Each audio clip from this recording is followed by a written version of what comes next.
السلام علیکم دوستانو، په دې هیله چې ټول به راته روغ او جوړ یاست. په آی پي ایل کې راشد خان یو ځل بیا خوندوره په زړه پورې جادوګره لوبه وکړله، خو 2000 منډې یې هم پوره کړلې.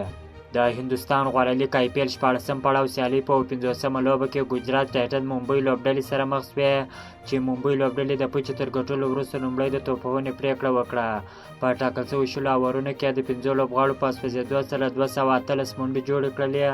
د ګجرات ټایټن لوبډلې لپاره راشد خان خوندوره په زړه پورې توپ اچونه وکړله. په 4 اورونو کې 10 منډې ورکړلې، 4 مهمې ویکټ یې واخیستلې. د 218 منډو هدف په تعقیب کې ګجرات ټایټن لوبډلې خوندوره توپخونه وکړله.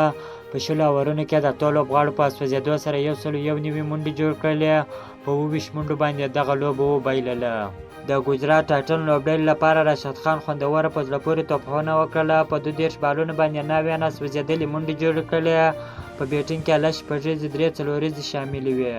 او نن راشد خان په آی پي ایل کې یو شمېر ریکارډونه ثبت کړل چې د 2023م کال د روان آی پي ایل کې 23 ویکټې تر دا مهاله اخیستې دي. د ټولو بالرانو په سر کې ځای لري.